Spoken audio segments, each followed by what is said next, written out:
Oi, gente, tudo bem? Hoje a gente vai falar sobre ondas estacionárias, basicamente as ondas sonoras em cordas, e para isso a gente vai começar observando aqui o que são ondas estacionárias e como é que elas ocorrem. Então, nada mais são, gente, do que o resultado de superposição de ondas que se propagam na mesma frequência. Então, basicamente, quando uma onda encontra com outra, ó, a gente tem o exemplo aqui da onda vermelhinha e a onda azulzinha, tá? Uma está indo, outra está voltando e elas se encontram. Aqui existe uma superposição.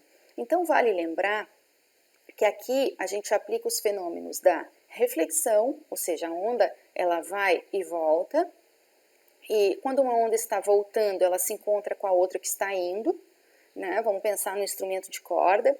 Então, a superposição na verdade, esse encontro de ondas. E aí ocorre a interferência. Lembram da interferência que a Sora falou para vocês que existe interferência construtiva e interferência destrutiva? Quando vale encontra com vale, aumenta a amplitude, isso é uma interferência construtiva, né? Ou pico com pico, ou vale com vale. Quando um vale encontra um pico, o que acontece? Uma interferência destrutiva. Ou seja, aqui para nós, ó, representa esses pontinhos, tá vendo? Esses pontinhos pretos, que seria os chamados nós, tá?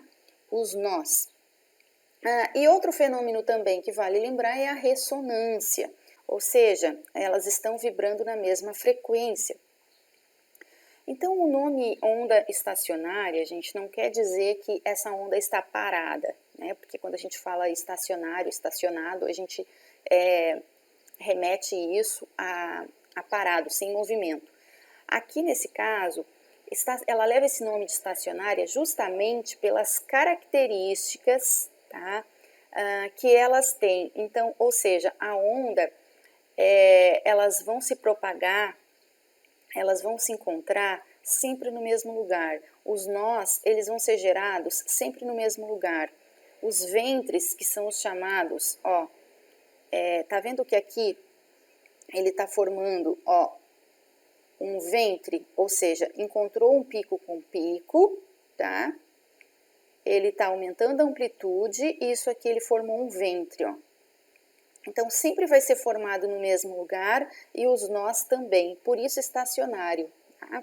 Porque é a formação dessas ondas, as características dessas ondas, elas estão em harmonia, né? Então, por isso que leva esse nome. Então, por exemplo, elas podem, dependendo da frequência, né, dependendo da frequência da onda, ela pode gerar muitos ventres. E isso a gente vai ver agora, que são as propriedades dessas ondas estacionárias. Deixa eu mostrar para vocês aqui uma coisinha antes, ó, para vocês entenderem então a questão da onda estacionária. Olha essa animação aqui, que a gente tem aqui a interferência de duas ondas, ó, a vermelhinha com a azul, e resulta nessa onda preta. Então, essa onda preta, que é a onda resultante, é o resultado, né, dessas outras duas vibrando, e veja que nesses pontinhos vermelhos, ó, são os nós, os chamados nós. Então, por aqui a energia, ó, aqui a energia é nula nos nós, certo?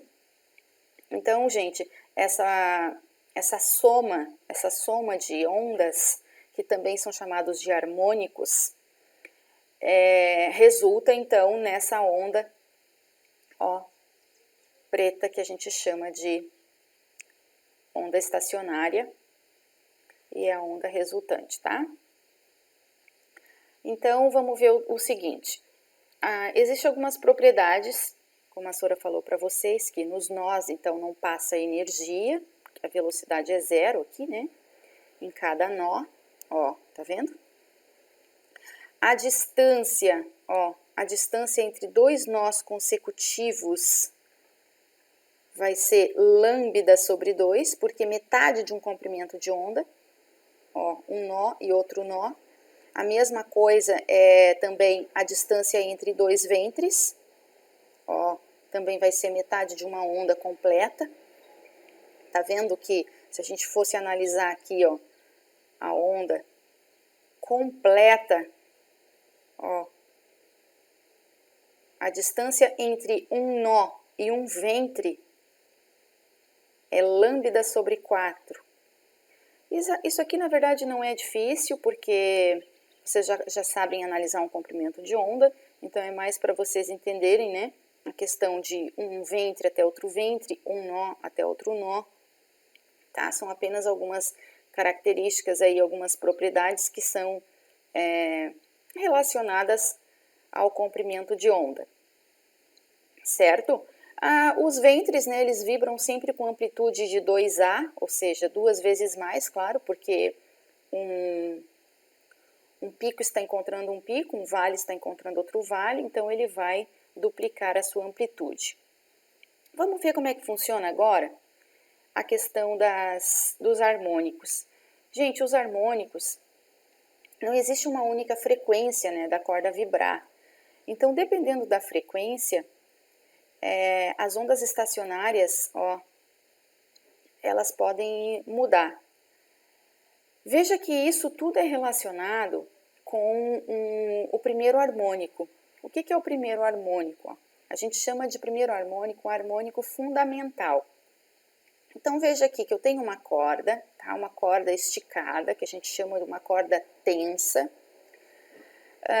E aí, esse comprimento, né, o comprimento dessa corda, a gente chama de L. E esta primeira vibração aqui, ó, ela tem o comprimento de onda, a metade do comprimento de onda, ou seja, lambda sobre 2. Tá vendo? Ó, daqui até aqui eu tenho metade de um comprimento de onda. Agora, no segundo harmônico, ó, eu tenho 2 metades de comprimento de onda. Ou seja, eu tenho comprimento de onda completo, eu tenho lambda. Então, daqui até aqui eu tenho lambda. Aqui, ó, na verdade é para representar, só para ficar numa sequência lógica aqui, tá? Relacionado ao primeiro harmônico. Porque 2 lambda sobre 2 é o próprio lambda, né? Então, sempre vai estar relacionado, essas frequências aqui, elas sempre estarão relacionadas a um número inteiro, ó, que é o chamado número de ventres, que é o nosso Nzinho aqui, ó. N1 significa um ventre, N2 significa 2 ventres. Perceba que 2 ventres vezes lambda sobre 2. Só que lambda sobre 2 é metade de um comprimento de onda, então aqui eu vou ter um comprimento de onda inteiro. Agora, no terceiro harmônico, veja que eu tenho 3 ventres, tá vendo? Então, é 3 vezes o lambda sobre 2, ou seja, é um comprimento de onda e meio. Então, é muito simples de entender isso aqui, né? E sempre o primeiro harmônico, não esqueça que é chamado de harmônico fundamental. E está sempre relacionado, gente, com o número de ventres. Eu vou passar um videozinho aqui para vocês observarem as animações.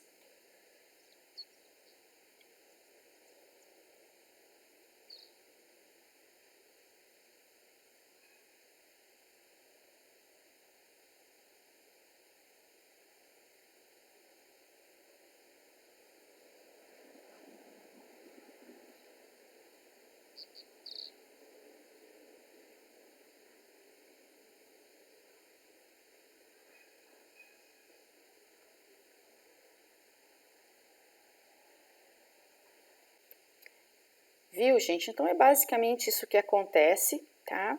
E o comprimento da onda, ele também pode ser determinado a partir dessa equaçãozinha aqui, né? É só isolar o comprimento de onda, passar o 2 multiplicando e passar o n dividindo, que é o que vocês têm aqui, ó. Então, é possível determinar o comprimento de onda, né, através do comprimento da corda e do número de ventres.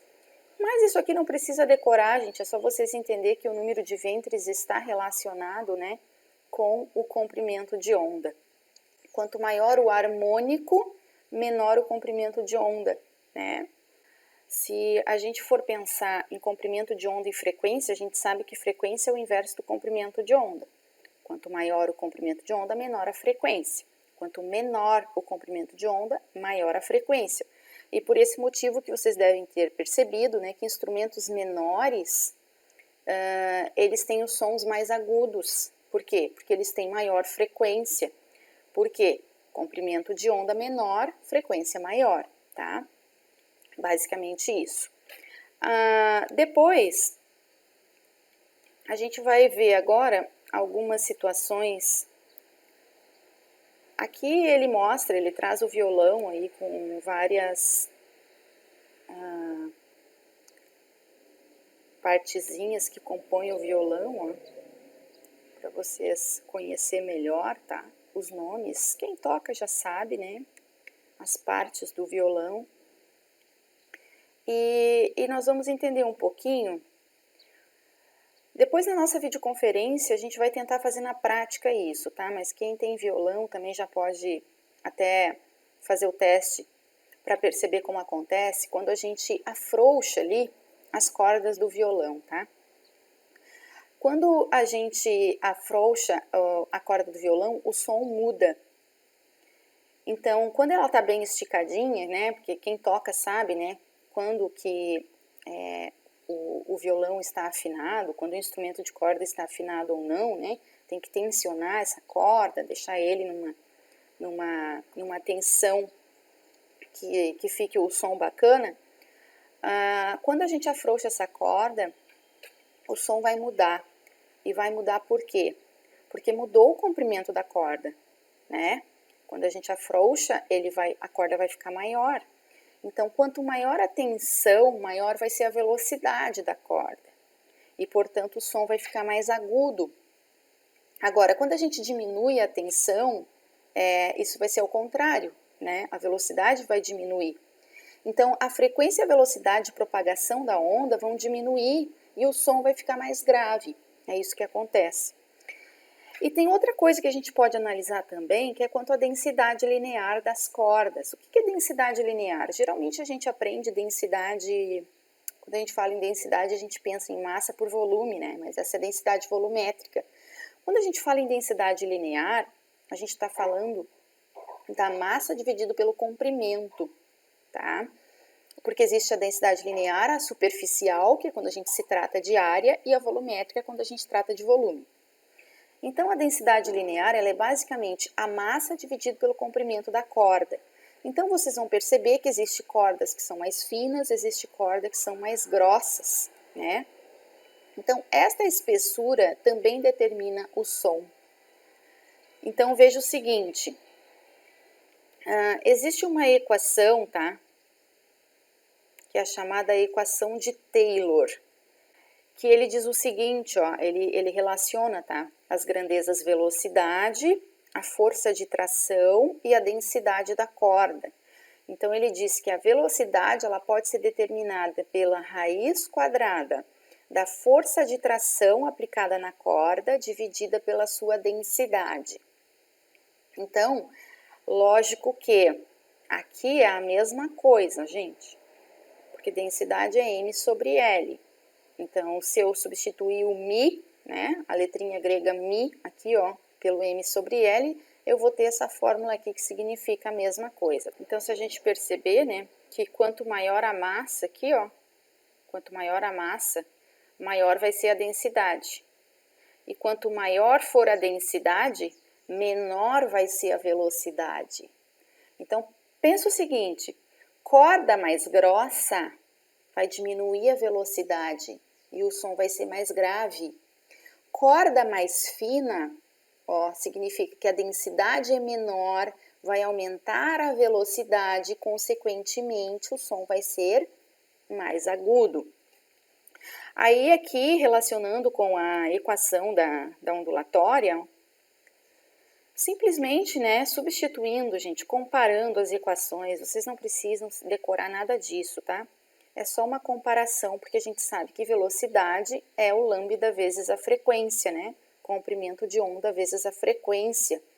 Então, se a gente substituir, a gente pode dizer que, ó, o lambda aqui, a velocidade a gente viu, né? Velocidade que é a força sobre a raiz quadrada da força sobre a densidade, né? ó, velocidade. E o lambda, a gente viu antes, né, que eles relacionaram com o comprimento da corda e o número de ventres, ó. Então, isso aqui basicamente é uma comparação, né, uma igualdade aqui que a gente pode relacionar. E aqui, gente, nesse exercício, ó, diz o seguinte: a figura abaixo representa o modo de vibração de uma corda presa nas suas extremidades, tá vendo?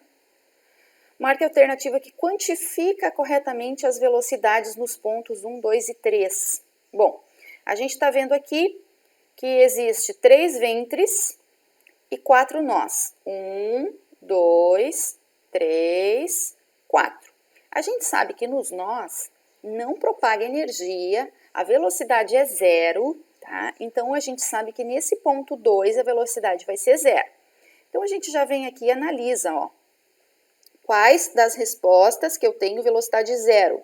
A D ou a E? Ó, A, B, C a gente descarta, tá? Por quê? Porque a gente sabe que A1 e A3 não são zeros. Ó, aqui não é zero e nem aqui. Então, agora nós vamos pensar.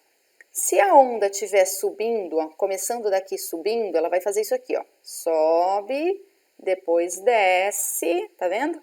Depois sobe de novo. Então, será que a velocidade 1 vai ser igual à velocidade 3? Ó, se ela estiver vindo por baixo, ela vai vir por aqui, depois ela vai subir, aqui ela vai ser zero e depois ela vai subir por aqui. Tá vendo que elas vão ser velocidades opostas? A 1 e a 3? Se a 1 estiver subindo por aqui, na 3 ela vai estar descendo. Se ela estiver descendo aqui na 1, na 3 ela vai estar subindo. Então, elas não são iguais. Elas são iguais em módulo, tá? Elas são iguais em módulo, mas elas têm sentidos opostos. Então, veja as respostas. Elas não podem ser iguais, ó. V1 igual a V3. Não. V1 vai ser igual a menos V3 ou V3 vai ser igual a menos V1. Então, portanto, a resposta seria D por esse motivo, tá, gente? Porque para elas serem iguais, as duas teriam que estar subindo, ó, ou as duas descendo, que no caso seria o primeiro ventre e o terceiro ventre seriam iguais, ok? Então tá, gente, basicamente nossa aula de hoje é isso. Depois na videoconferência a gente fala um pouquinho mais, tá? E resolve mais exercícios. Ó, um beijo da Sora para vocês e até lá!